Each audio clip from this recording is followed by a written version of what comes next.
LinkedIn presents.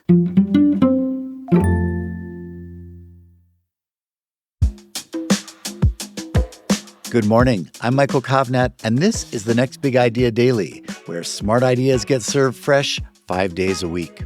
Please follow the show if you're not already, and leave us a rating or review so others can find the show too. Today's episode is all about love. Not the flowers and chocolate kind, but the deep, sustainable kind that grows when we work on ourselves. Our guide is young Pueblo, the poet-philosopher of emotional healing whose massive following suggests a lot of us are hungry for more mindful connection.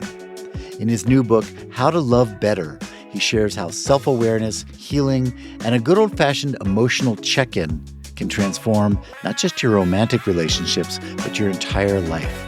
Young Pueblo joins us with 5 of his big ideas right after this quick break.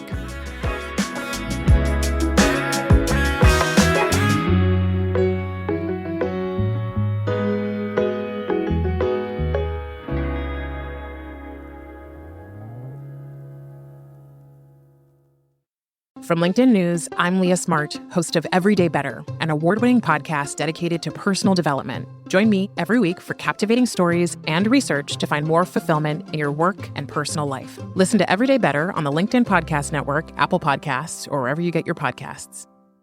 From LinkedIn News, I'm Jessie Hempel, host of the Hello Monday podcast.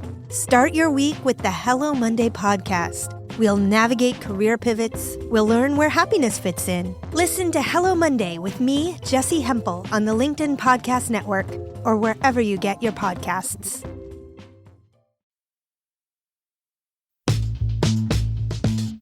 Hi, my name is Young Pueblo, and I'm a meditator and New York Times bestselling author. My new book, How to Love Better, focuses on creating a bridge between personal growth and how that can create new harmony in your relationship. I'm going to share with you 5 key insights from my book. The first insight is that real healing is possible. I immigrated to America with my family when I was 4 years old from Ecuador and grew up in poverty watching my parents struggle to make ends meet. This instilled a deep anxiety and fear that I thought I'd have to live with forever. I avoided it in college by socializing, partying, drinking, and doing drugs, anything to not feel the discomfort of these heavy emotions. After nearly losing my life to these distractions, I realized this was not how I wanted to live. Slowly, I started being radically honest with myself, admitting that this underlying tension was controlling my actions. Through a close friend, I heard about Vipassana meditation and did my first 10-day silent meditation course in 2012. It was the hardest thing I've ever done, and I wanted to quit many times. But I made it through and learned something that has changed my life forever, that real healing at the deepest level of the mind is possible. I found a practice that helps me release the tension in my mind and live a more calm, harmonious, and enjoyable life. With my 2-hour daily practice and silent courses, now up to 45 days long, I've kept applying this practice and see the results in my own life. I still experience anxiety and fear, but they are not as strong or overwhelming as before. And there is a new element of calm that wasn't there before. Finding and using a healing practice is the real work. Becoming aware of your emotional history is one thing. Changing it is another. Once you see your knots, you then have to untangle them. The best way to do that is by picking up an established practice that is already helping many people. There is no need for you to reinvent the wheel. You just need to find something that meets you where you are, something that aligns with your intuition and helps you take tangible steps forward. For me, it is Vipassana meditation, but there are many different forms of meditation out there that can bring good results, or different forms of therapy, spending time in nature, journaling, and many other practices that can help. Find one that aligns with your intuition, something that is challenging but not overwhelming, and apply yourself to it. This new inner peace spreads to all facets of your life, especially your relationships. This new peace I gained from meditation did not stay confined to my own mind, but spread to every aspect of my life, increasing my creativity and productivity, and improving all my relationships, especially my relationship with my wife, Sarah, who I've known for over 17 years now. We were shocked by how finding and applying a tool that helps you let go of attachments helped us love each other better, argue less, and enjoy life more. When Sarah and I met in college, there was an instant connection between us, but we didn't know how to care for that love. We didn't yet know that even when the connection is strong, you still have to intentionally learn how to love each other well. We would argue often, throwing our internal tension, stress, and irritation on each other, wanting to make it the other's fault when we didn't feel good inside. We couldn't take responsibility for our own bad mood and tried relentlessly to drag the other down into the heaviness we felt in our minds. We didn't yet know that we each needed to individually understand our own emotional history and behavioral patterns. Personal inner work is a great game changer in a relationship. It has the power to create a new era of understanding and skillful behavior that will help you have a deeper and more joyful union. If you do not acknowledge the way your past has shaped you, you will continue repeating the same defensive and survivalist reactions you used back then. If your past remains unconscious, it will seep into your relationship in a way that blocks you and your partner from having the best union possible.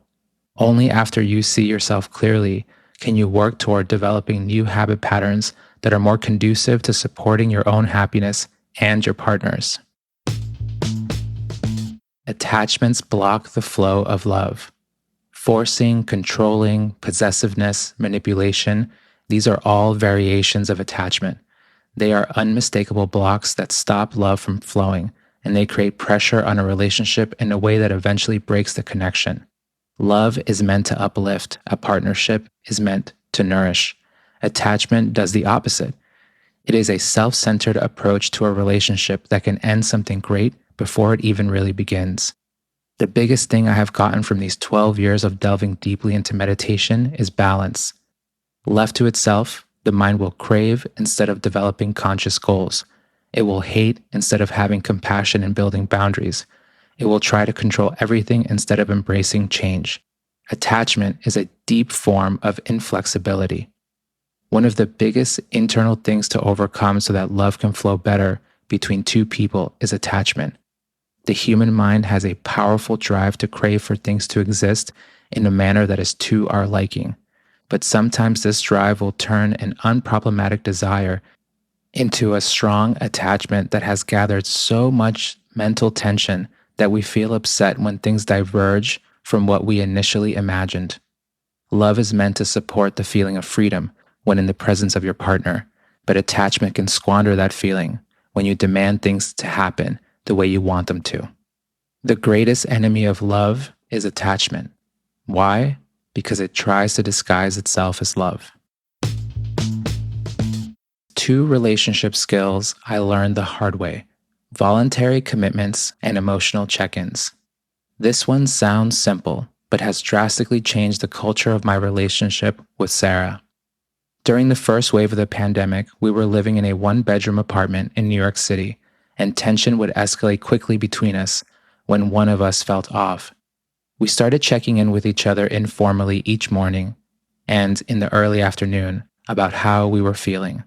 We would share if we were tired, tense, overwhelmed, irritated. This not only made us individually acknowledge where we were at, but it gave each other a heads up too. This made it possible for us to show up for each other better, giving each other space or support by taking something off their plate, or even just knowing not to take any irritated comments too personally. Don't let your emotional state be a mystery to yourself or to your partner. You know it is impermanent, but having the strength to acknowledge it can take away a lot of its power. Emotional temperature check-ins are needed. The simple truth is that even when you have been together for many years, you will not be able to read each other's minds. The next best thing is checking in with each other a few times a day about where your emotions are.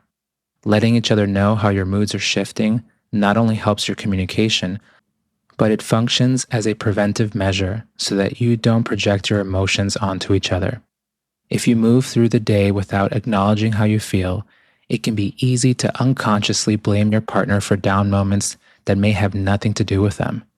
Being honest and vocal about how you feel brings more clarity to each of your interactions and allows you two to support each other better.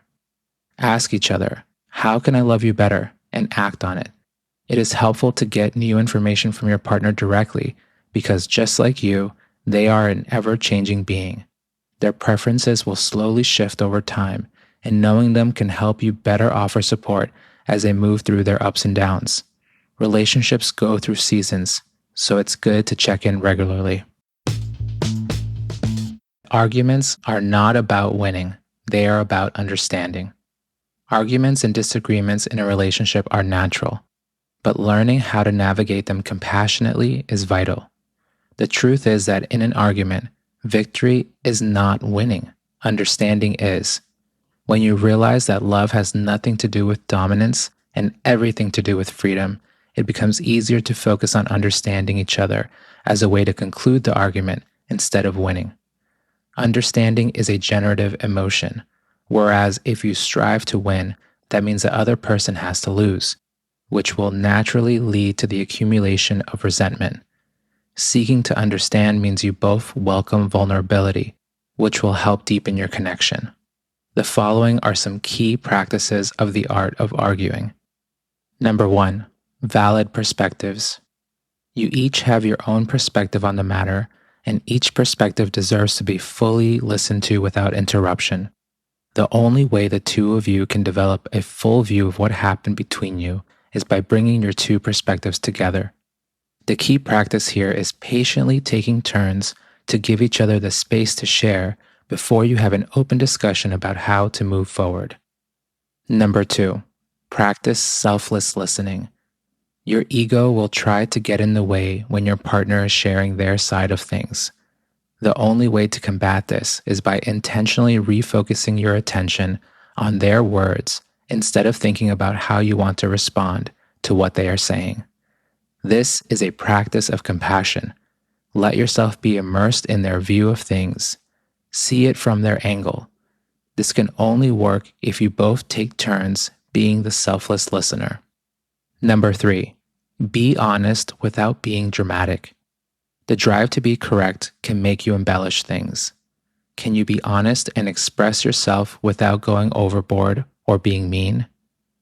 Leaning into an honest demonstration of your perspective will make the conversation move more smoothly, and it will bring you closer together. The deepest forms of love require a foundation of honesty and gentleness. Number 4, ask yourself if you can let it go. Attachment happens quickly when the ego feels threatened, even if the line of reasoning you are getting attached to is illogical and functioning as a roadblock that stands in the way of your peace. Check in with yourself to see if you are hanging on to heated emotions unnecessarily. Remember the love you have for your partner and the love you have for yourself. Let these lighter emotions guide you to a middle path. Number 5, take responsibility for your part of it. When we take responsibility for our actions and mistakes, it creates a space where others feel more comfortable doing the same. No one person in a partnership should always have to be the bigger person. But when you can accept your part in something, own up to it, and apologize for it, this changes the discussion from one of blame to one of connection. Number 6, remember, your partner is not your enemy. Don't let your anger make you forget who is in front of you.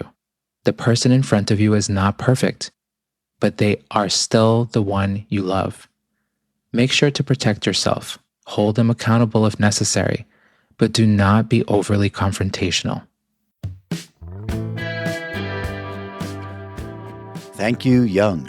Okay, everyone, you can get a copy of How to Love Better wherever you get your books. And if you got something out of today's show, please leave us a rating or review to help others find it. That does it for us for the week. These episodes were written by me, Michael Kovnat, and edited by Caleb Bissinger. The Next Big Idea Daily is proud to be part of the LinkedIn Podcast Network. We'll see you Monday.